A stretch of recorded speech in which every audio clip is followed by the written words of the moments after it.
وبركاته. الحمد لله رب العالمين والعاقبة للمتقين والصلاة والسلام على أشرف الأنبياء والمرسلين نبينا محمد وعلى آله وصحبه أجمعين ومن تبعهم بإحسان إلى يوم الدين. أما بعد، فأعوذ بالله من الشيطان الرجيم. بسم الله الرحمن الرحيم. أفحكم الجاهلية يبغون ومن أحسن من الله حكما لقوم يوقنون.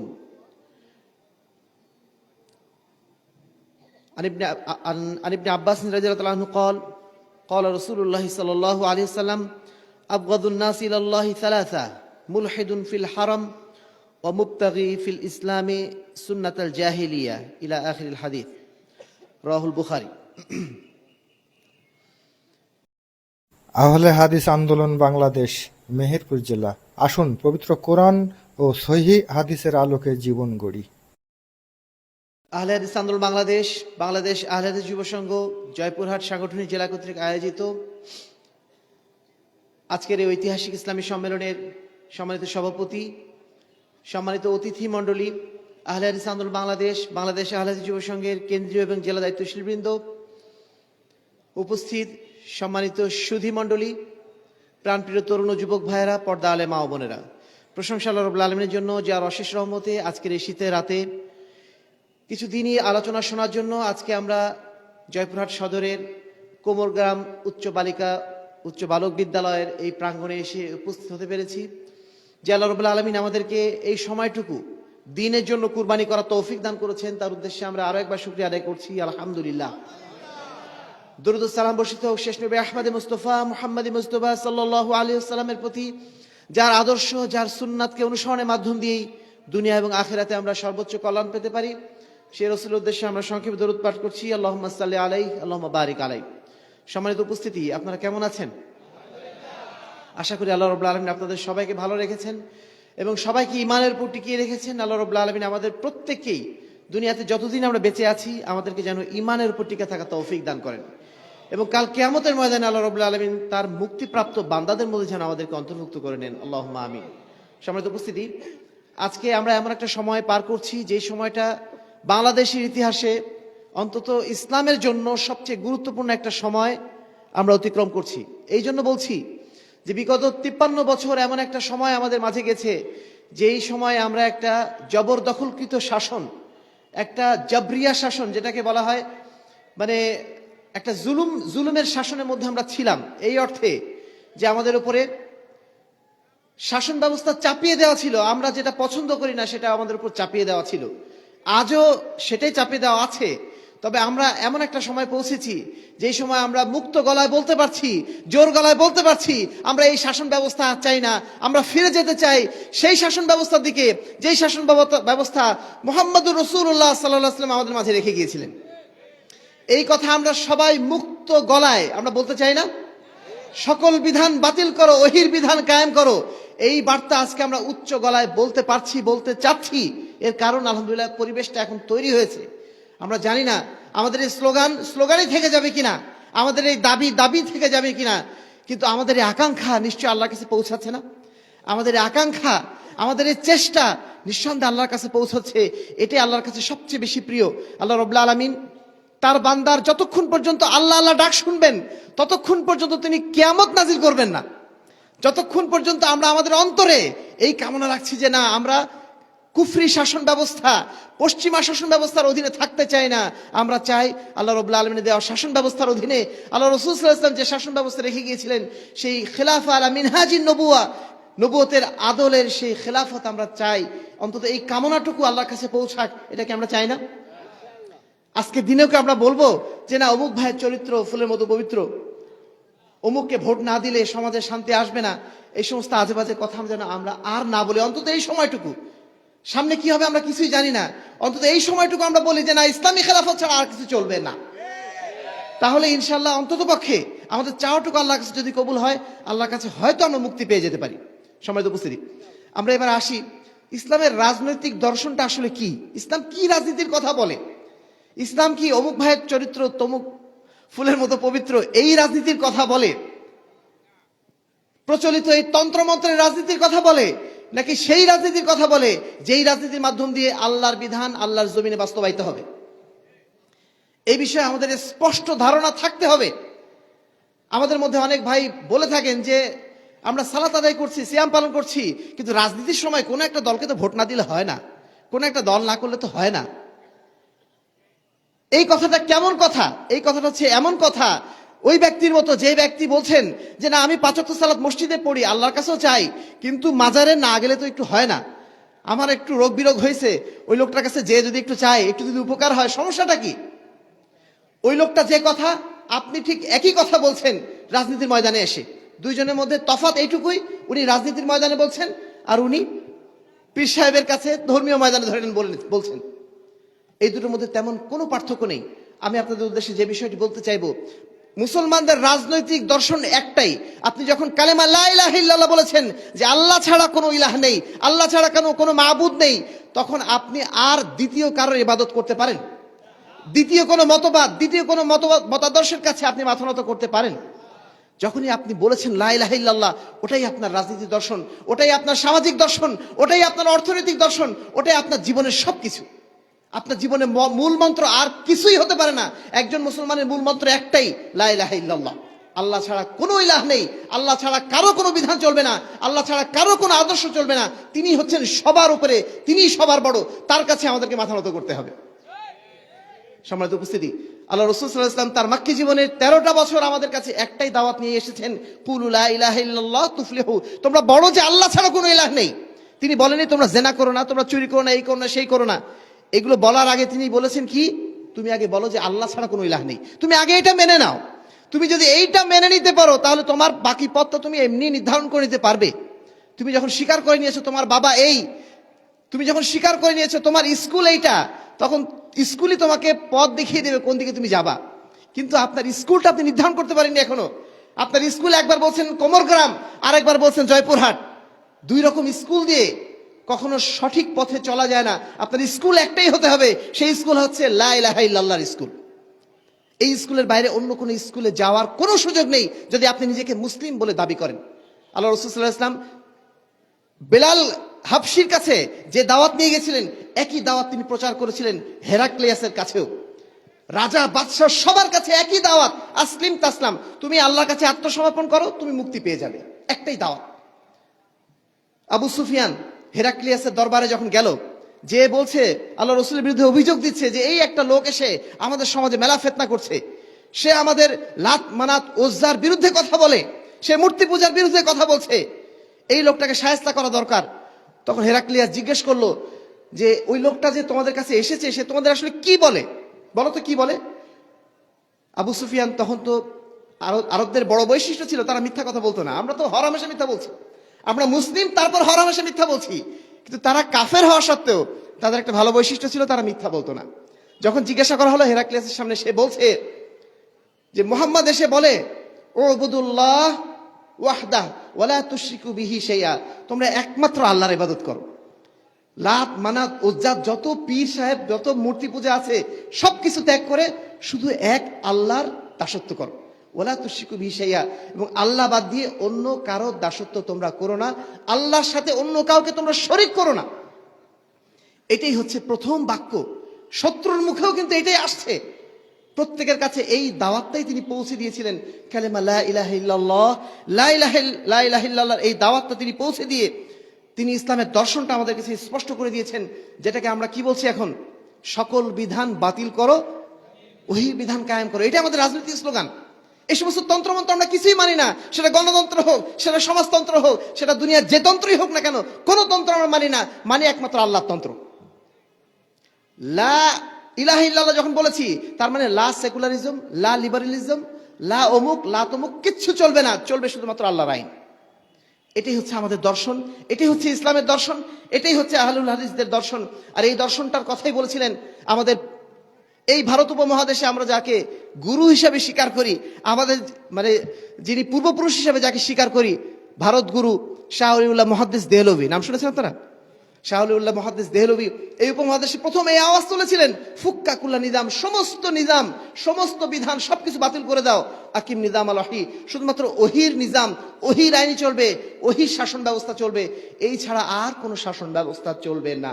সম্মানিত উপস্থিতি, তাহলে আহলে হাদিসদের রাজনৈতিক দর্শন, ইসলামের রাজনৈতিক দর্শন হচ্ছে ইবাদাতুল্লাহি ওয়াহদা, একমাত্র আল্লাহর বিধানের কাছে আত্মসমর্পণ করা। এ বিষয়ে আর কারো কোনো দ্বিমত আছে আমাদের?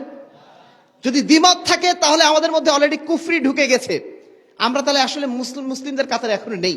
যদি মুসলিমদের কাতারে থাকতে হয়, আপনাকে পরিপূর্ণভাবে বিশ্বাস রাখতে হবে আল্লাহর আইনই সর্বশ্রেষ্ঠ।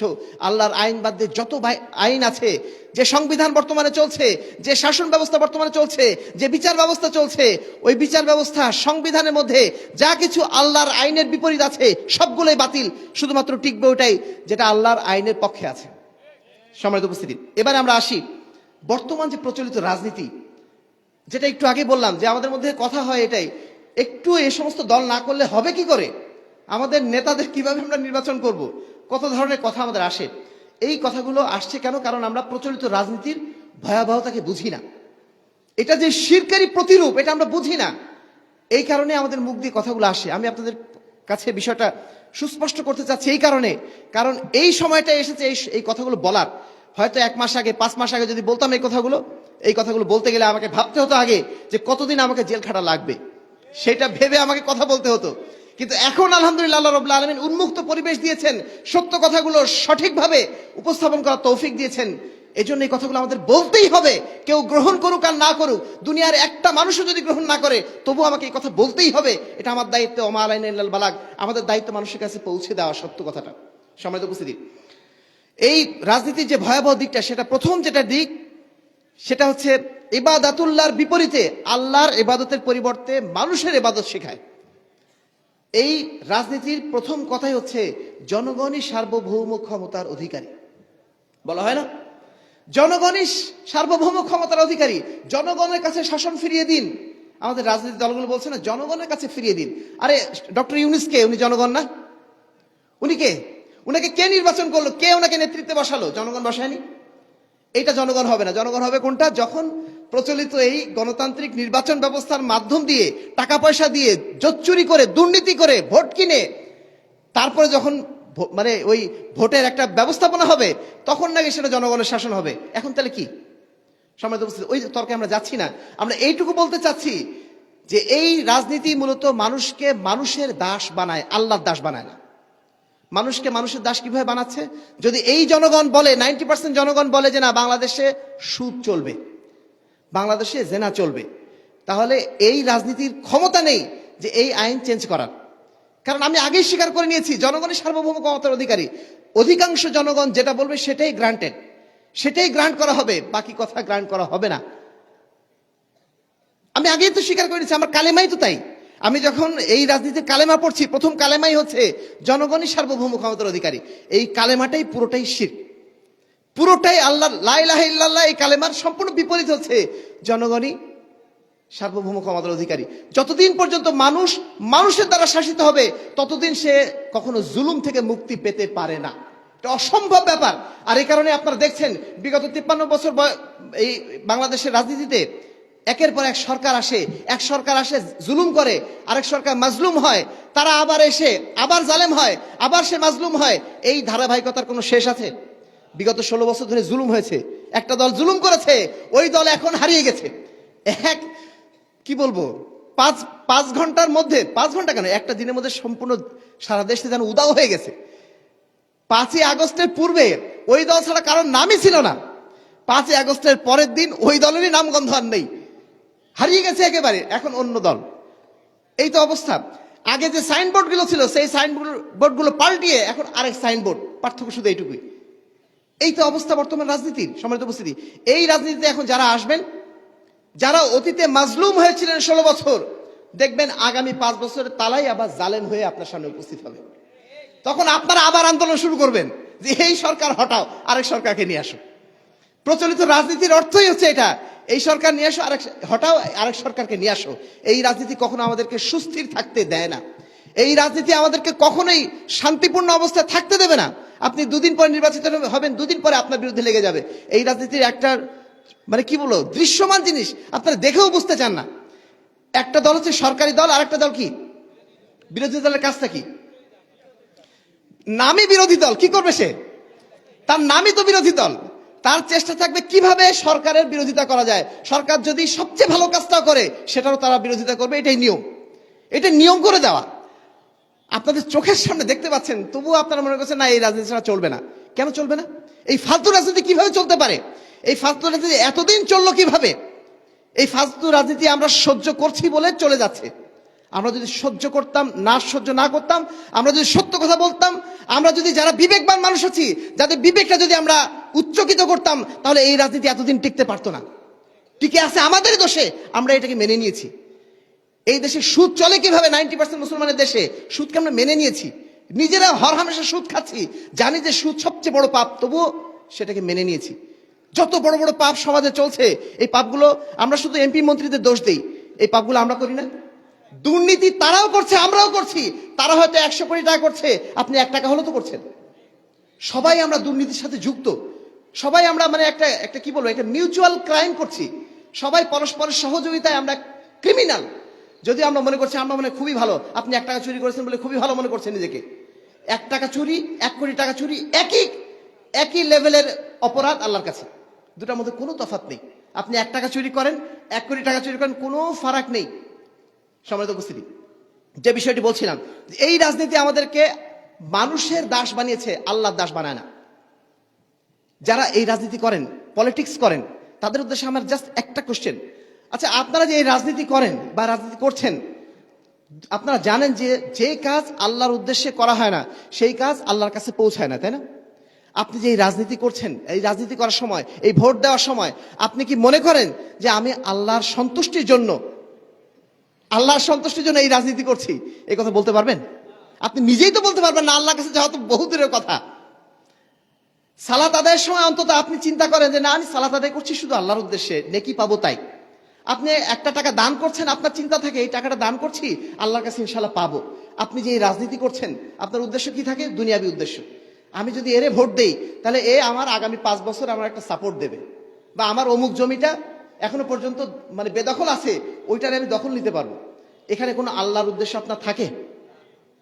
আপনি সব স্পষ্ট দেখতে পাচ্ছেন, তবুও মানছেন না, মানতে পারবেন না, চুপচাপ এটাকে গ্রহণ করে নিয়ে বসে আছেন। সম্মানিত উপস্থিতি, 2 নম্বর বিষয় হচ্ছে এই রাজনীতি ধর্মকে স্বীকার করে না। এই রাজনীতি বলে দিয়েছে যে তুমি যদি ধর্ম পালন করতে চাও, কোনো সমস্যা নেই, মসজিদে যাও, 5 ওয়াক্ত সালাত আদায় করো, কোনো বাধা নেই, যা খুশি করো মসজিদের মধ্যে, যা খুশি করো মন্দিরের মধ্যে, যা খুশি করো প্যাগোডার মধ্যে, কিন্তু রাজনীতিতে ইসলাম নিয়ে এসো না। রাজনীতিতে ধর্ম টানাটানি করো না। ধর্ম অতি পবিত্র ব্যাপার, এটা অন্তরের ব্যাপার, এটা নিয়ে কারো কোনো প্রশ্ন করা উচিত না, এই বিষয় নিয়ে কোনো তর্ক করা উচিত না। কত রকম কথা শোনানো হয় না? এই উদ্দেশ্য মূলত কি? উদ্দেশ্য একটাই, যেন কখনো ইসলাম রাষ্ট্র ক্ষমতায় না আসে। কখন আল্লাহ রাসূল সাল্লাল্লাহু আলাইহি ওয়াসাল্লাম যে বিধান পাঠিয়েছেন আমাদের কাছে, আল্লাহ যে বিধান পাঠিয়েছেন, সেই বিধান যেন সমাজে কখনো প্রতিষ্ঠিত না হয়। হলে তারা যে ইচ্ছা মতো যা খুশি করে বেড়াচ্ছে, এগুলো করার আর সুযোগ পাবে না। এই জন্য আপনাকে ভুলিয়ে ভালিয়ে রেখেছে, যাও মসজিদে যাও, 5 ওয়াক্ত নামাজ পড়ো, কোনো সমস্যা নেই। সম্মানিত উপস্থিতি, এই রাজনীতিতে কোনো অবস্থাতে ধর্মের প্রবেশাধিকার নেই। আমাদের যে সমস্ত ইসলামী দলগুলো ইসলামের নামে রাজনীতি করছেন, তারাও এগুলো বোঝেন, তারাও কিন্তু এগুলো বোঝেন, তবুও রাজনীতি তারা করছেন। তাদের মুখ দিয়ে বলেই নেওয়া হচ্ছে, প্রচলিত এই গণতন্ত্র বলেই নিচ্ছে যে না, আমরা গণতন্ত্র চাই, জনগণের শাসন চাই। আপনি মুসলমান, আপনি কালেমা পড়া মুসলমান, আপনার মুখ দিয়ে আরেক কালেমা উঠিয়ে দিচ্ছে যে জনগণই সার্বভৌম ক্ষমতার অধিকারী, ইসলামের নামে উঠিয়ে দিচ্ছে। আপনি যদি প্রচলিত পলিটিক্স না করতেন, আপনি যদি একজন অরাজনৈতিক ব্যক্তি হয়ে আপনি যদি বলতেন যে ইসলামিক খেলাফত ছাড়া অন্য কিছু আমি চাই না, তাহলে আপনার মুখ দিয়ে এই কালেমা কখনো বের করতে পারতো না। কিন্তু এই রাজনীতির মধ্যে ঢুকিয়ে দিয়ে, ঠিক যেমন ভাবে ইসলামী ব্যাংকিং, আপনারা ইসলামী ব্যাংকিংকে যেটা বলছেন যে এটা হচ্ছে ইসলামী ব্যাংকিং, এটা কি আসলে ইসলামী ব্যাংকিং? ব্যাংকিং ব্যবস্থাটাই মূলত আবিষ্কার করা ইহুদিরা আবিষ্কার করেছিল কিভাবে সুদটাকে খুব সুন্দরভাবে একটা সিস্টেমেটিক্যালি কিভাবে খাওয়া যায়। তার একটা বুদ্ধি হচ্ছে এই ব্যাংকিং সিস্টেম। এই ব্যাংকিং সিস্টেমকে আপনারা ইসলামী নাম দিয়ে সেটাকে ইসলামী ব্যাংকিং বানিয়ে সুদটাকে ইসলামী বানিয়ে ফেলেছেন। ঠিক তেমনি ভাবে আজকে যে ইসলামী রাজনীতি চলছে, এই ইসলামী রাজনীতি প্রচলিত অর্থে গণতান্ত্রিক রাজনীতি, সেটার নাম দেওয়া হয়েছে ইসলামিক, এবং সেই ইসলামী নাম দিয়ে আপনাকে এই গণতান্ত্রিক রাজনীতি, এই ধর্মনিরপেক্ষ রাজনীতি, এটা আপনাকে খাইয়ে দেওয়া হচ্ছে আপনার অজান্তেই, আপনি বুঝতেই পারছেন না।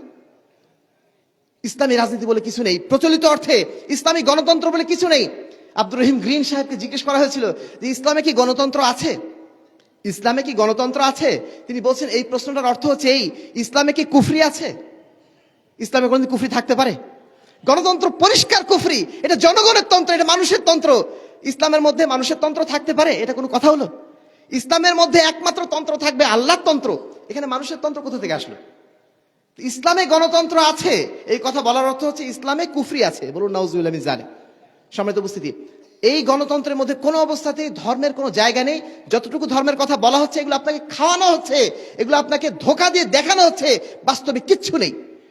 এর বাস্তব প্রমাণ হচ্ছে যত ইসলামী দল এই পর্যন্ত সারা বিশ্বে বিভিন্ন জায়গায় এই গণতান্ত্রিক রাজনীতি করে ক্ষমতায় গেছে, একটাও ইসলামের পক্ষে আইন তারা পাশ করতে পারে না, বরং তাদের হাত দিয়েই মদের লাইসেন্স দেওয়া হয়েছে। বিগত সরকার আমলে যখন দুইজন আমাদের মন্ত্রী ছিলেন, ইসলামী দলের মন্ত্রী, তাদের মাধ্যম দিয়ে ইসলামের কয়টা আইন পাশ হয়েছে বলেন তো? একটা আইনও পাশ হয়নি, বরং তারা মদের লাইসেন্স দিয়েছেন, বাধ্য হয়ে দিয়েছেন। তারা মন থেকে চাচ্ছেন না, কিন্তু বাধ্য হয়ে দিতে হয়েছে তাকে। আমি আপনি যদি আজকে ক্ষমতায় যাই এই প্রচলিত রাজনীতির মাধ্যম দিয়ে, আমাকে ঠিক একই কাজ করতে হবে, এর বাইরে আমার দ্বিতীয় কোনো কাজ করার সুযোগ নেই। সম্মানিত উপস্থিতি, ৩ নম্বর যে বিষয়টি, সেটি হচ্ছে এই রাজনীতির মাধ্যম দিয়ে কখনো কোনো সঠিক নেতৃত্ব আসা সম্ভব নয়। কোনো সৎ ব্যক্তি, কোনো আদর্শ ব্যক্তি এই রাজনীতির মাধ্যম দিয়ে আসা সম্ভব নয়। এর বাস্তব প্রমাণ আপনি আমেরিকা যান। আমেরিকায় এখন রাজনীতিতে কে আছে? আমেরিকার প্রেসিডেন্টের নাম কি জানা আছে আপনাদের? Donald Trump. নাম শুনেছেন? এই লোকটাকে তো আপনারা দেখেছেন, মাঝে মধ্যে টিভিতে দেখেছেন নিশ্চয়ই, অথবা পেপারে দেখেছেন। এই লোকটাকে দেখলে কখন আপনাদের মনে হয় যে সুস্থ মাথার লোক? এটা একটা স্পষ্ট পাগল লোক। সেই আমেরিকাতে বহু জ্ঞানীগুণী ব্যক্তি আছেন, বহু বিশ্ববিদ্যালয়ের শিক্ষক আছেন, বহু এমন মানুষ আছেন যারা রাষ্ট্রবিজ্ঞানে বহু কিছু ডিগ্রি নিয়েছেন। এই মানুষগুলো কখনো ক্ষমতায় আসে না, আসে ট্রাম্প। কেন বলেন তো? কারণটা কি? কখনো কোনো জীবনে আসবে না, এই ট্রাম্পরাই বারবার ক্ষমতায় আসবে। কোন বিশ্ববিদ্যালয়ের শিক্ষক, কোন পিএইচডি ডিগ্রিধারী ব্যক্তি যারা রাষ্ট্রবিজ্ঞানে বড় বড় ডিগ্রি নিয়েছেন, এদের কখনো আপনি রাজনীতি দেখবেন না। বাংলাদেশে যে রাজনীতি চলছে এখন, এই রাজনীতিতে কয়জন আপনি পাবেন যারা রাষ্ট্রবিজ্ঞানে উচ্চ ডিগ্রি নিয়েছেন? বাংলাদেশে তো প্রত্যেক কলেজে কলেজে এখন রাষ্ট্রবিজ্ঞানে মাস্টার্স হচ্ছে। কত গন্ডা পিএইচডি ডিগ্রিধারী আছেন রাষ্ট্রবিজ্ঞানে, এই লোকগুলোকে কখনো ক্ষমতায় দেখেছেন? আচ্ছা, আপনি একটু চিন্তা করুন তো, এই লোকগুলো যদি ক্ষমতায় আজকে থাকতো, নিঃসন্দেহে আমাদের হিরো আলমদের চেয়ে তাদের কি রাজনীতির কোয়ালিটি বা নেতৃত্বের কোয়ালিটি আরো ভালো হতো না? কিন্তু এরা কখনো আসতে পারবে না, নিয়মই নেই। এই নিয়মটা হচ্ছে কি? পপুলারিজম। অর্থাৎ আপনি যদি পপুলার হতে পারেন, টাকা পয়সা দিয়ে মানুষের ভোট কিনতে পারেন, আপনি যত খারাপ লোকই হোক না কেন আপনি জিতে যাবেন। বাংলাদেশে যদি আপনি নেতৃত্ব ব্যবস্থা দেখেন, এই নেতৃত্ব ব্যবস্থার 90% লোক তারা টাকা পয়সা দিয়ে আপনাদের ভোটগুলো কিনে তারা ক্ষমতায় গেছে। কেউ স্বাধীনভাবে সৎভাবে ক্ষমতায় গেছে যদি এরকম হয়, খুব কম, হয়তো 10%, 5 to 10%। এর বাইরে আপনি পাবেন 90% এইভাবে। সম্মানিত উপস্থিতি, এর দ্বারা কখন, এই জন্য বলা হয়ে থাকে, যারা গণতন্ত্র আবিষ্কার করেছিল তারাই বলছে গণতন্ত্র হচ্ছে মূর্খের শাসন। কোন জ্ঞানীগুণী ব্যক্তি মানুষের কাছে যে বলবে আমাকে ভোট দাও, আমি তোমাদের ভালোভাবে শাসন করব, এই কথা কোনো জ্ঞানীগুণী ব্যক্তি বলতে পারে? যার মধ্যে একটু হ্যাঁ আছে, যার মধ্যে একটু আত্মমর্যাদা আছে, সে কখনো মানুষের কাছে যে ভোট ভিক্ষা করতে পারে? একজন ভিক্ষুক যে টাকা চাইতে পারে, আমি আপনি যে মানুষের কাছে টাকা চাইতে পারবো? আল্লাহ রাব্বুল আলামিন যেন সে অবস্থা আমাদের কখনো না ফেলেন। কিন্তু স্বাভাবিকভাবে আমি আপনি কি চাইলে রাস্তায় যে হাত পাততে পারবো? যিনি ভোট ভিক্ষা করছেন তার তুলনা ওই ভিক্ষুকের মতনই। তো ওই কাজে কোনো আত্মমর্যাদা সম্পন্ন লোক, কোনো জ্ঞানীগুণী ব্যক্তি কখনো যেতে পারবেন না। আর এই কারণে আপনারা কখনোই কোনো জ্ঞানীগুণী ব্যক্তিকে এই রাজনীতির মধ্যে আসতে দেখবেন না। শুধুমাত্র কিছু ধান্দাবাজ লোক ছাড়া আপনি কখনো কাউকে পাবেন না এই রাজনীতি তারা আসছেন। খুব কম মানুষ পাবেন, খুব কম মানুষ। আমি ইল্লা কিছু রাখছি, কিছু আছেন মানুষ, ভালো মানুষ আছেন, একবারে নাই তা না, থাকতে পারে 100 জনের মধ্যে 2-1 জন। আচ্ছা, সর্বশেষ হচ্ছে এই রাজনীতি ক্ষমতার লোভ তৈরি করে দেয় ভিতরে। এই রাজনীতি বলে দিয়েছে তুমি যদি হিরো আলমও হও তোমার ক্ষমতায় যাওয়ার অধিকার রয়েছে। বাংলাদেশে দাঁড়ায়নি, সে তো জিতেই যাচ্ছিল। আমি মাঝে মধ্যে মজা করে বলি যে বিগত সরকার একটা অন্তত ভালো কাজ করছে, ভোট কারচুপি করে, যে এই ব্যাটারে অন্তত উঠতে দেয়নি উপরে, ভোট কারচুপি করে তাদের সময় রাখছে। নাহলে এই লোকটাও যদি যেত, তাহলে এটা আমাদের জন্য সমাজের একটা আমাদের রুচির যে বিকৃতি, সেটার একটা উদাহরণ হয়ে যেত। আল্লাহ বাঁচাই দিয়েছে। সম্মানিত উপস্থিতি, তাহলে মোট 4টা পয়েন্ট বললাম যে এই রাজনীতির মাধ্যম দিয়ে কখনো কোনো সৎ নেতৃত্ব আসা সম্ভব না, কখনো আল্লাহর ইবাদত প্রতিষ্ঠিত হওয়া সম্ভব না, কোনো অবস্থাতেই ইসলাম কায়েম হওয়া সম্ভব না। যদিও আমাদের ইসলামী রাজনীতি দলগুলো বলছে কখনোই পারবে না, সম্ভবই না। এবং সর্বোপরি এই রাজনীতি আমাদের ক্ষমতার লোভ তৈরি করে দেয়, যেই লোভটা মানব ধ্বংসের সবচেয়ে বড় কারণ। যখন আপনার মধ্যে ক্ষমতার লোভ তৈরি হবে, তখনই মনে হবে ওকে নামায় কিভাবে আমি ক্ষমতায় যেতে পারি, তখনই তো লড়াইটা শুরু হয়ে যাবে। ইসলাম এই লড়াই কখনো কামনা করে না, নেতৃত্ব নিয়ে কখনো ঝগড়ার সুযোগ ইসলাম দেয় না। সম্মানিত উপস্থিতি, এবার আসুন যে তাহলে কিভাবে আমরা নেতৃত্বের সংস্কারটা চাচ্ছি। আমরা যারা আহলুল হাদিসরা অরাজনৈতিক হয়ে রয়েছি, তাদের পরিভাষায় আমরা যেহেতু প্রচলিত রাজনীতির সাথে যুক্ত না এবং কখন আমরা যুক্ত হবও না, তো আমাদেরকে জিজ্ঞাসা করা হচ্ছে যে তাহলে আপনারা কিভাবে সমাজটাকে চেঞ্জ করবেন, কিভাবে আপনার নেতৃত্ব পরিবর্তন করবেন। নেতৃত্বের সব তো খারাপ লোক চলে যাচ্ছে, ভালো লোক যদি না যায় তাহলে সমাজটাকে চেঞ্জ করবে কারা? এই কথাগুলো বলে আমাদেরকে ধোকা দেওয়া হয়, তাই না? সম্মানিত উপস্থিতি, আল্লাহ রাসূল সাল্লাল্লাহু আলাইহি ওয়াসাল্লাম থেকে শুরু করে 1,24,000 পয়গম্বর দুনিয়াতে এসেছেন, তাই না? তারা কি জন্য এসেছিলেন বলেন তো? তারা শুধু মসজিদে 5 ওয়াক্ত সালাত কায়েম করতে এসেছিলেন? তারা তো পুরো একটা সমাজকে পরিবর্তন করে দিয়েছেন, পুরো একটা সভ্যতাকে তারা পরিবর্তন করে দিয়েছেন। কিসের দ্বারা করেছেন? এই পলিটিক্সের মাধ্যম দিয়ে। তাদের পদ্ধতি ছিল একটাই, তুমি আগে ঈমান আনো, তারপরে আমলে সলেহ করো, আল্লাহর রাস্তায় জিহাদ করো। 3টা বিষয় তারা বারবার বলেছেন, ঈমান আনো, আমলে সলেহ করো, আল্লাহর রাস্তায় জিহাদ করো। এই 3টা মাধ্যম ছাড়া আর কোনো মাধ্যম তাদের কাছে ছিল না। আল্লাহ রাসূলকে বলা হয়েছিল, আরে মুহাম্মদ তুমি বাদ দাও এই সমস্ত, ঈমানের কথা বাদ দাও, এত আমলে সলেহ করে লাভ নেই। এক কাজ করো, তুমি 1 বছরের জন্য ক্ষমতায় থাকো, আর আমরা 1 বছরের জন্য ক্ষমতায় থাকবো, প্রত্যেক বছর এভাবে চেঞ্জ হবে। আল্লাহ রাসূল সাল্লাল্লাহু আলাইহি ওয়াসাল্লাম কি বলে দিলেন? কুল ইয়া আইয়ুহাল কাফিরুন লা আবুদু মা তা'বুদুন, হে কাফেরের দল, কুল ইয়া আইয়ুহাল কাফিরুন লা আবুদু মা তা'বুদুন, তোমরা যার ইবাদত করো আমি তার ইবাদত করি না। তুমি কার দিকে ডাকছো আমাকে? আমি কার 1 বছর ইবাদত করব? একটা সেকেন্ডের জন্য তো আমি ক্ষমতায় বসতে রাজি না তোমাদের অধীনে। তুমি ওকে শাসনের জন্য এভাবে লোভ দেখাচ্ছ। সম্মানিত উপস্থিতি, ইসলাম কখনো শাসন ক্ষমতা দিয়ে মানুষকে পরিবর্তন করার চেষ্টা করেনি। ইসলাম পরিবর্তন করেছে ম্যান টু ম্যান, আদর্শ দিয়ে, মানুষের আদর্শ পরিবর্তন করে। এই সমাজের অধিকাংশ মানুষ যখন বলবে যে না আমরা ইসলামী খেলাফত চাই, তখন অটোমেটিক্যালি একজন মানুষ এখান থেকে নির্বাচন করে তাকে খেলাফতের দায়িত্ব দেওয়া হবে, তিনি পুরো শাসনটা ইসলামী বিধিবিধান অনুযায়ী চালাবেন, তবেই তো ইসলাম কায়েম হবে। আর আমি যদি আজকালকার এই ফালতু পলিটিক্স করে মানুষকে ধোকা দিয়ে আমি যদি ক্ষমতায় যাই, যে পরের দিন যদি বলি যে এই বাংলাদেশে 2,98,000 পীরের মাজার আছে, এই মাজারগুলো একটাও রাখা যাবে না, এই মাজারগুলো একটাও রাখা যাবে না, আপনি একদিনও ক্ষমতায় থাকতে পারবেন? পরের দিন 2,98,000 পীরের সমস্ত অনুসারী এসে গণভবন ঘেরাও করে শেখ হাসিনা যেভাবে পালালো, ঠিক একইভাবে আপনাকে পালাতে হবে। এছাড়া দ্বিতীয় কোনো গত্যন্তর নেই, কারণ আপনি সমাজ তৈরি করেননি। সমাজ যতক্ষণ তৈরি না হচ্ছে ততক্ষণ পর্যন্ত শুধু ক্ষমতা দিয়ে আদর্শ পরিবর্তন করা যায় না। কতবার আপনাদেরকে শেখাবেন আল্লাহ রাব্বুল আলামিন। গত 5ই আগস্টে যে ঘটনা ঘটে গেল আপনি দেখেননি?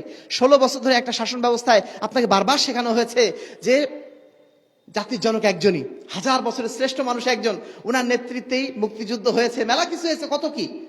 দুনিয়াতে আর কোনো ব্যক্তি নেই, একটাই ব্যক্তি আছে। শেখানো হয়নি আমাদের ছোট ছোট বাচ্চাদের শেখানো হলো প্রত্যেকটা পাঠ্যপুস্তকের শুরুতে থেকে শেষ পর্যন্ত একই গল্প, বাংলা হোক, ইংরেজি হোক, অঙ্ক হোক, সমস্ত বই একই গল্প। এই গল্পগুলো শিখে আমাদের বাচ্চাগুলো যেগুলো শিখলো 16 বছর ধরে, সেই 16 বছরের শিক্ষা সব ভুলে যে 1 ঘন্টার মধ্যে দিয়ে 1500 মূর্তি লাথি মেরে ভেঙে ফেলে দিল। কার মূর্তি ভাঙলো?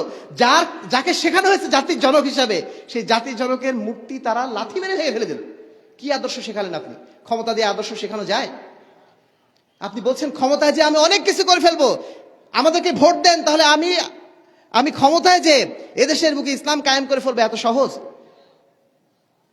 যে মানে ওই সরকার একটা বাতিল আদর্শ পর্যন্ত প্রতিষ্ঠা করতে পারলো না, আর আপনি যে আদর্শ প্রতিষ্ঠা করতে নামছেন, এই আদর্শ প্রতিষ্ঠার জন্য লক্ষ লক্ষ মানুষের জীবন গেছে, সেই আদর্শ এমনি প্রতিষ্ঠিত হয়ে যাবে? এত সহজ? সম্মানিত উপস্থিতি, আমাদের তরিকা একটাই, সেই তরিকা হচ্ছে আল্লাহ রাসূল সাল্লাল্লাহু আলাইহি ওয়াসাল্লামের তরিকা। তিনি মানুষের ঈমানকে সংশোধনের দাওয়াত দিয়েছিলেন, তিনি তাওহীদের কথা বলেছিলেন, তিনি সুন্নাতের কথা বলেছিলেন, সমস্ত মানুষকে বলেছেন তোমরা এক আল্লাহর ইবাদত করো, তাহলে আল্লাহর কাছে মুক্তি পেয়ে যাবে। সমস্ত মানুষকে এই দাওয়াত দিয়েছিলেন। দিতে দিতে একটা পরিবেশ যখন তৈরি হয়ে গেল মদিনাতে, অটোমেটিক্যালি তারাই বললো যে না, আমরা আর কোনো নেতৃত্ব চাই না, আমরা চাই শুধুমাত্র আল্লাহ রাব্বুল আলামিনের জমিনে আল্লাহর নেতৃত্ব কায়েম হোক, আপনি আমাদের নেতা হবেন। অটোমেটিক যখন পরিবেশ তৈরি হয়ে গেল, মানুষই বলে দিল, এবং সেই পর্যায় থেকে আস্তে আস্তে সারা বিশ্বব্যাপী এই আদর্শ ছড়িয়ে পড়লো। সম্মানিত উপস্থিতি, তাহলে 3টা পথ: আল্লাহর প্রতি ঈমান আনা, 2 নম্বর আমলে সলেহ করা, এবং 3 নম্বর কি? আল্লাহর রাস্তায় সংগ্রাম করা। এই সংগ্রাম বিভিন্নভাবে হয়। আপনি আপনার কথা দিয়ে, আপনার কলম দিয়ে, আপনার এই বক্তব্য, এই যে আজকে অনুষ্ঠান হচ্ছে, এটাই এই অনুষ্ঠানও জিহাদের অংশ। আমরা সবাই মিলে চেষ্টা করছি যেন সমাজের বুকে ইসলামী সমাজ কায়েম হয়, এই চেষ্টাটা জিহাদেরই অংশ। তারপর যদি কখনো আবারও বাতিল বা আজকে ইন্ডিয়ার বিরুদ্ধে যে সংগ্রাম চলছে না আমাদের, ইন্ডিয়ার সাথে একটা টক্কর এখন কিন্তু চলছে আলহামদুলিল্লাহ, যেটা কিন্তু এর আগে ছিল না। এখন দেশের মানুষের মধ্যে স্পষ্ট হয়ে গেছে একটা জিনিস, ইন্ডিয়া কখনো আমাদের বন্ধু না, তাই না? ভারত কখনো আমাদের বন্ধু না। অন্তত একটা জায়গায় আমরা ঐক্যমত হয়েছি, বাম বলেন ডান বলেন সবাই এখন এই বিষয়ে একমত যে না, ইন্ডিয়া কখনো আমাদের বন্ধু না। এই ইন্ডিয়া যদি কখনো আমাদের উপর ঝাঁপিয়ে পড়ে, তাহলে সেই ইন্ডিয়ার বিরুদ্ধে সর্বপ্রথম যদি কেউ রক্ত দিতে প্রস্তুত হয়ে যায়, সর্বপ্রথম লড়াই যদি কেউ প্রস্তুত হয়ে যায়, আহলে হাদিসরা ইনশাআল্লাহ সবার আগে মাঠে নামবে। আহলে হাদিসের ইতিহাস তো জিহাদের ইতিহাস। এই উপমহাদেশের ব্রিটিশদের কারা তাড়ালো? আহলে হাদিসরাই তাড়িয়েছিল। আহলে হাদিসরা কখনোই ফালতু জিহাদের নামে লাফালাফি করে না। আহলে হাদিসরা সবসময় সঠিক সময়ের জন্য অপেক্ষায় থাকে।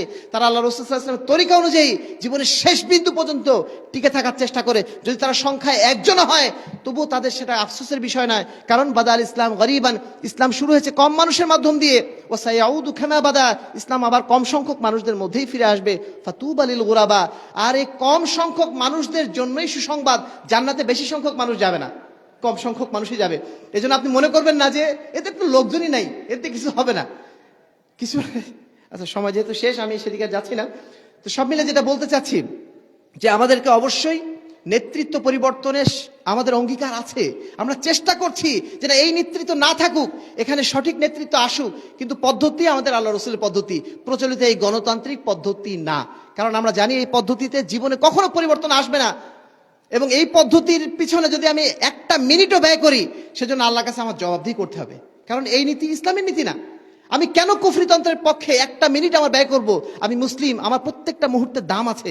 প্রত্যেকটা মুহূর্তে আমি চাই যে আল্লাহর রেজাবন্দি হাসিল করতে, যেই কাজ করলে আল্লাহর নিকটবর্তী হওয়া যাবে, সেই কাজ ছাড়া আমি অন্য কাজে একটা সেকেন্ড ব্যয় করতে রাজি না। এই ফালতু রাজনীতিবিদরা আমাকে বলেছে যে আমার জমিটা উদ্ধার করে দেবে, এই জন্য তার পিছনে আমি লাফাবো, এই ধরনের মূর্খ নীতি একজন আহলে হাদিস হয়ে আমি কখনো পালন করতে পারি না।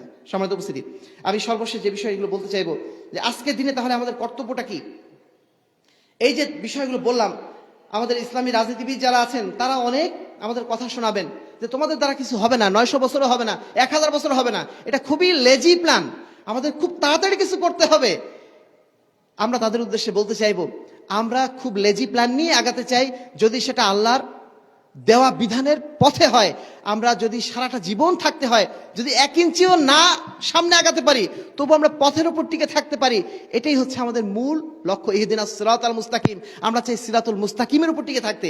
কোনো অবস্থাতেই বাড়তি কিছু পাওয়ার জন্য আমি ভিন্ন শয়তানের পথে আমি যেতে চাই না। হতে পারে অনেকে বলে থাকেন যে আমরা তো সবাই চাই আমরা ইসলামী শাসন প্রতিষ্ঠিত হোক, আমরা সবাই তো জান্নাতে যেতে চাই, আসেন না একসাথে বলে লাভ নেই। শুধুমাত্র ইচ্ছাটা ভালো হলেই হয় না, আপনার নীতিটাও ভালো হতে হবে, নীতিটাও সঠিক হতে হবে। আপনাকে যদি বলা হয় যে আচ্ছা, আপনার একটা বিশাল আমি গাড়ি দিচ্ছি, আপনার গাড়ি আমি ফ্রি দিলাম, এবং আপনার মানে যাতায়াতের জন্য যা কিছু লাগবে সব কিছু দিলাম, আপনি এখন ঢাকায় যাবেন, আপনাকে পথ দেখিয়ে দিল দিনাজপুরের পথ। আপনার কিন্তু নিয়ত ভালো যে না আমি ঢাকায় যাব, কিন্তু আপনার পথ ঘুরিয়ে দিল কোন দিকে? দিনাজপুরের দিকে। আপনি কখনো ঢাকায় পৌঁছতে পারবেন? আপনি ভাবছি না ঠিক আছে ইসলামী শাসন আমার দরকার, কিন্তু আমি আল্লাহর পথ বাদ দিয়ে শয়তানের পথ ধরলাম, কখনো আল্লাহ সেই গন্তব্য জান্নাতে আমি পৌঁছতে পারবো? কখনো সম্ভব না। এই বিষয়টা স্পষ্ট যদি বুঝতে পারেন, তাহলে আজকের অনুষ্ঠান সার্থক। আর যদি এটাও এখনো বুঝতে না পারেন, এখনো যদি বলেন যে না কিছু না করলে তো হয় না, তাহলে আবার সেই গর্তেই ঢুকে যাবেন। সম্মানিত উপস্থিতি, আমি আপনাদের উদ্দেশ্যে যে বিষয়টি বলতে চাইবো, আমাদের কাজ হচ্ছে সবসময় আল্লাহ রসুলের আদর্শকে সামনে রাখা। আমাদের প্রত্যেকটা কাজ হবে কার আদর্শ অনুসরণে? আল্লাহ রসুল সাল্লাল্লাহু আলাইহি ওয়াসাল্লামের আদর্শ অনুসরণে। আল্লাহ রসুলকে আমরা ভালোবাসি, তাই না? কেমন ভালোবাসি বলেন তো? কেমন ভালোবাসি বলেন? নিজের জীবনের চেয়ে ভালোবাসি। যেই রাসূলের কে আপনি জীবনের চেয়ে ভালোবাসেন, সেই রাসূলের আদর্শকেও নিশ্চয়ই আপনি জীবনের চেয়ে বেশি ভালোবাসেন। যদি তাই হয়, আপনাকে যে কোনো মূল্যে আল্লাহ রসুল সাল্লাল্লাহু আলাইহি ওয়াসাল্লামের আদর্শের উপর টিকে থাকতে হবে, এই সংকল্প আপনার মধ্যে থাকা লাগবে। 2 নম্বর হচ্ছে, আমাদেরকে যে কোনো মূল্যে আপোষহীন অবস্থান ধরে রাখতে হবে। কিরকম আপোষহীন অবস্থান? যেরকম আপোষহীন অবস্থান ইব্রাহিম আলাইহিস সালাম রেখেছিলেন। তিনি বলেছিলেন, আল্লাহ রাব্বুল আলামিন পবিত্র কোরআনে সূরা মুমতাহিনা 4 নম্বর আয়াতে বলছেন যে তোমাদের জন্য ইব্রাহিমের মধ্যেই রয়েছে উত্তম আদর্শ। তিনি কি বলেছিলেন? তিনি তার কওমকে বলেছিলেন, ইন্না বুরাউ মিনকুম ওয়া মিম্মা তা'বুদুনা মিন দুনিল্লাহ, নিশ্চয়ই আমি তোমরা যে সমস্ত যা কিছুর ইবাদত করো, যার দাসত্ব করো, সেগুলো থেকে আমি সম্পূর্ণ মুক্ত। তোমাদের সাথে আমি নাই, আমি সম্পূর্ণ মুক্ত। কাফারনা বিকুম, আমি তোমাদের সাথে কুফরি করলাম, আমি তোমাদের সাথে কুফরি করলাম। তোমরা কি কাফের? আমি তোমাদের সাথে কুফরি করলাম, তোমাদের সমস্ত নীতিমালার সাথে কুফরি করলাম। ও বাদা বাইনানা ওয়া বাইনাকুমুল আদাওয়াত ওয়াল বাগদা, তোমাদের মধ্যে আমাদের মধ্যে চিরস্থায়ী শত্রুতা এবং বিদ্বেষ আমাদের তৈরি হয়ে গেল। আবাদা হাত্তা তুমিনু বিল্লাহ ওয়াহদা, যতক্ষণ না তোমরা এক আল্লাহর ইবাদতে আবার ফিরে না আসবে। এইভাবে আপোষহীন থাকতে হবে, না কোনো অবস্থাতেই না, কোনো অবস্থাতেই বাতিলের সাথে আমি একটা সেকেন্ডের জন্য আত্মসমর্পণ করব না। এই যদি বিশ্বাস ভিতরে থাকে, তাহলে আপনি প্রকৃত ঈমানদার। কাল কিয়ামতের ময়দানে আল্লাহর কাছে বলতে পারবেন, আল্লাহ আমি চেষ্টা করেছি। না হলে কোনো অবস্থাতেই এই সমস্ত ফাঁকফোকর, শয়তানি ফাঁকফোকর যদি পা বাড়ান, নিঃসন্দেহে পথভ্রষ্ট হয়ে যাবেন, আল্লাহর কাছে কোনো জবাব আর থাকবে না। সম্মানিত, 3 নম্বর হচ্ছে আমাদের ইস্তেকামাত নিয়ে টিকে থাকতে হবে। আল্লাহ বলছেন, কাম মিন ফিয়াতিন কালিলাতিন গালাবাত ফিয়াতান কাসীরাতান বিইذنিল্লাহ, কত ছোট ছোট দল বড় বড় দলের উপর বিজয় লাভ করেছে ধৈর্যের মাধ্যম দিয়ে। আপনি কম হয়েছেন, তাই কি হলো? আপনার বিজয় কি এমনি আসতে পারে না? ডক্টর ইউনূসের পক্ষে কয়জন লোক ছিল? এই লোকটা এখন ক্ষমতায় আসলো কেমনে? এদেশের মানুষ তাকে কি ভোট দিয়ে নিয়ে এসেছিল? অটোমেটিক সিলেক্টেড হয়েছে, আল্লাহর পক্ষ থেকে আসে এভাবে। ক্ষমতা তো আমার আপনার ছিনিয়ে নিতে হবে না, ক্ষমতা নেওয়ার জন্য এত প্ল্যান পরিকল্পনা করতে হবে না, ক্ষমতা আসে কার পক্ষ থেকে? কুলিল্লাহুম্মা মালিকাল মুলক তুতিল মুলকা মান তাশা, যাকে খুশি আল্লাহ রাব্বুল আলামিন ক্ষমতা দেন। ক্ষমতা দিলে অবশ্যই আমরা সেটা দায়িত্ব পালন করব। ক্ষমতা ছিনিয়ে নেওয়ার জন্য ক্ষমতার লোভে দৌড়াবো এদিক সেদিক, এই নীতি ইসলামের নীতি হতে পারে না। সর্বশেষ হচ্ছে এই, আমাদের লক্ষ্য কোথায়? আমাদের লক্ষ্য কি পার্লামেন্ট নাকি জান্নাত? আবারও স্পষ্ট করে বলুন, আমাদের লক্ষ্য কি পার্লামেন্ট নাকি জান্নাত? যদি জান্নাত হয়, তাহলে আমাদেরকে এক ধরনের রাস্তা গ্রহণ করতে হবে। আর যদি পার্লামেন্ট হয়, তাহলে আপনার আমার রাস্তা আলাদা। আপনার সাথে আমার বিশেষ কোনো সম্পর্ক নেই। হয়তো আপনি বলবেন আমি আমার দিনী ভাই, কোনো দিনী ভাই না। আপনার লক্ষ্য পার্লামেন্ট, আপনার গন্তব্য আলাদা, আপনার সাথে আমার বন্ধুত্ব নেই। আপনার গন্তব্য যদি হয় জান্নাত, আপনি আমার বন্ধু, আপনার সাথে আমি বন্ধুত্ব করতে চাই। কারণ জান্নাতে যাওয়ার জন্য একা একা যাওয়া যায় না, সবাইকে মিলেই জান্নাতে যেতে হয়। সেই সমস্ত বন্ধুদেরকেই আমরা খুঁজছি। সবশেষে আমি ইসলামী দলগুলো যারা করেন, তাদের সবার উদ্দেশ্যে একটা কথাই বলতে চাচ্ছি, সেটাই স্মরণ করে দিতে চাচ্ছি। সূরা মায়েদার 50 নম্বর আয়াত, আফা হুকমুল জাহিলিয়াতি ইয়াবগুন, আফা হুকমুল জাহিলিয়াতি ইয়াবগুন, আল্লাহ বলছেন তারা কি জাহেলদের বিধানগুলো আবার ফিরে পেতে চায়? সেই জাহেলিয়াতের যুগে যে সমস্ত বিধিবিধানগুলো সবগুলো তাড়িয়ে দিয়ে আল্লাহ রাব্বুল আলামিন তার রাসূলের মাধ্যম দিয়ে ইসলামের মতো এই ধরনের সুন্দর ন্যায় বিচারে বাণী, ইনসাফের বাণী কায়েম করলেন। সেই ইনসাফের বাণী কায়েম করার পরে আল্লাহ বলছেন যে তোমরা কি আবার সেই জাহেলি যুগে ফেরত যেতে চাও? জাহেলের যুগে সেই আইন কানুনগুলো, সেই দুর্নীতির বিষয়গুলো, সেই সুদ, সেই ঘুষ, সবগুলো আবার ফিরিয়ে আনতে চাও? ওমান আহসানু মিনাল্লাহি হুকমান লিকাওমিন ইউকিনুন, আল্লাহ রাব্বুল আলামিন যে হুকুম দিয়েছেন, তার চেয়ে উত্তম হুকুম বিধান আর কি হতে পারে যারা বিশ্বাসী কম তাদের জন্য? সম্মানিত উপস্থিতি, এইটুকু বিষয় যদি আপনারা বোঝেন, তাহলে ইনশাল্লাহ আপনারা এই প্রচলিত ফালতু রাজনীতি পিছনে আপনারা ছুটবেন না। আর যদি না বোঝেন, সারা জীবন হাবুডুবুই খাবেন, কখনো আপনারা পারে পৌঁছতে পারবেন না। সম্মানিত উপস্থিতি, আমি আর কথা বাড়াবো না, একটাই কথা বলতে চাইবো, সকল বিধান বাতিল করো, ওহির বিধান কায়েম করো। এটা শুধুমাত্র একটা স্লোগান না, এটা আমাদের জীবন পরিবর্তনের স্লোগান। যেই বিষয়গুলো যদি আমরা উপলব্ধি করে এই স্লোগানটা দেই এবং আমাদের জীবনে যদি বাস্তবায়ন করতে পারি, এটা লা ইলাহা ইল্লাল্লাহ কালেমারই একটা প্রতিরূপ, বাংলা প্রতিরূপ। শুধু যদি এটার উপর যদি আমরা কায়েম এবং দায়েম থাকতে পারি, ইনশাল্লাহ দুনিয়াতে যদি আমরা একজন ব্যক্তিও থাকি, আমরা বিজয়ী। আর যদি কায়েম দায়েম না থাকতে পারি, তাহলে হাজার লোক দিয়েও, এই মাঠে যদি এখন 10 লক্ষ লোক হতো, তবুও আমি ব্যর্থদের কাতারে চলে যেতাম। আল্লাহ রাব্বুল আলামিন আমাদেরকে যেন কোনো অবস্থাতেই ব্যর্থদের কাতারভুক্ত না করেন, আমাদেরকে যেন সফল কামদের মধ্যে অন্তর্ভুক্ত করেন। আহলে হাদিস আন্দোলন বাংলাদেশ আহলে যুব সংঘ এই দাওয়াত নিয়ে মানুষের কাছে কাজ করে যাচ্ছে। তারা ক্ষমতার লোভে কাজ করে না, মানে বহু মানুষ জড়ো করার জন্য আন্দোলন করে না, তাদের একটাই লক্ষ্য কিছু মানুষকে জান্নাতের জন্য তৈরি করা। আমরা সবাই মিলে যেন জান্নাতে যেতে পারি, এই সমাজটা যেন জান্নাতি সমাজে পরিণত করতে পারি, এই সমাজের শাসন ব্যবস্থা, বিচার ব্যবস্থা সবকিছু যেন আল্লাহর আইন অনুযায়ী পরিচালিত হয়, সেই প্রচেষ্টা চালানোর জন্য আমরা সাধ্যমতো কাজ করে যাচ্ছি। আল্লাহ রাব্বুল আলামিন যেন আমাদের এই প্রচেষ্টাকে কবুল করে নেন। আমাদের যারা দায়ী রয়েছেন, আমাদের যারা কর্মী রয়েছেন, আমাদের যারা দায়িত্বশীল রয়েছেন, তাদের মধ্যে আল্লাহ রাব্বুল আলামিন যেন ইখলাস দান করেন, ইস্তেকামত দান করেন। একজন ব্যক্তি হলেও সেই সত্যের পক্ষে কথা বলার সাহসটা যেন আল্লাহ রাব্বুল আলামিন আমাদেরকে দান করেন, সেই দোয়া আপনারা আমাদের জন্য করবেন। এবং সর্বোপরি আজকে মোহতারাম আমির জামাত এখানে আসতে পারেন নাই, যিনি এই দাওয়াত বাংলাদেশের বুকে এই বলিষ্ঠভাবে স্থাপন করতে পেরেছেন, আলহামদুলিল্লাহ। সবাই কিন্তু বাতিলের সাথে কম বেশি আপোষ করে ফেলেছে, আলহামদুলিল্লাহ। আল্লাহ রাব্বুল আলামিন তার মাধ্যম দিয়ে এখনো পর্যন্ত একটা আপোষহীন একটা সংগ্রামী জামাত রেখেছেন। আল্লাহ রাব্বুল আলামিন যেন, যিনি এই জামাতের উদ্যোক্তা, যিনি এই জামাতকে সামনে নিয়ে এগিয়ে নিয়ে যাচ্ছেন এই বৃদ্ধ বয়সও, আল্লাহ রাব্বুল আলামিন তাকে যেন নেক হায়াত দান করেন এবং তাকে তার সেই কর্মতৎপরতা, যে খেদমতগুলো, এগুলো যেন আল্লাহ রাব্বুল আলামিন কবুল এবং মঞ্জুর করে নেন। আমাদের সবাইকে যেন আল্লাহ রাব্বুল আলামিন তার দ্বীনের পথে কবুল করে নেন। আজকের এই সম্মেলন যতজন এখানে উপস্থিত হয়েছে আমরা, আল্লাহ রাব্বুল আলামিন আমাদের সবাইকে তার দ্বীনের জন্য যেন কবুল করে নেন। কাল কিয়ামতের ময়দানে আল্লাহ রাব্বুল আলামিন তার সেই মহা জান্নাতের যেন আমাদেরকে আল্লাহ রাব্বুল আলামিন অভিষিক্ত করেন, আল্লাহুম্মা আমিন। আমি পরিশেষে আহলে হাদিস বাংলাদেশ আহলে যুব সংঘ জয়পুরহাট জেলাকে অন্তঃস্থল থেকে আন্তরিকভাবে ধন্যবাদ জানাচ্ছি আজকের এই চমৎকার আয়োজন করার জন্য। আমি বিশ্বাস করি যে আজকের আয়োজনের মাধ্যম দিয়ে যদি একটা মানুষও হেদায়েত পায়, একটা মানুষ যদি সঠিক পথটা চিনতে পারে, তাহলে এই সম্মেলন ইনশাআল্লাহ সার্থক। আমরা খুব বেশি মানুষের জন্য ছোটাছুটি করি না, আমাদের দরকার কিছু মানুষ যারা জান্নাতে প্রবেশ করবে। আল্লাহ রাব্বুল আলামিন আমাদের সকলকে সেই পথের পথিক হওয়ার তৌফিক দান করুন, আল্লাহুম্মা আমিন। ওয়া আখিরু দাওয়ানা আলহামদুলিল্লাহি রাব্বিল আলামিন। আসসালামু আলাইকুম ওয়া রাহমাতুল্লাহি ওয়া বারাকাতুহু।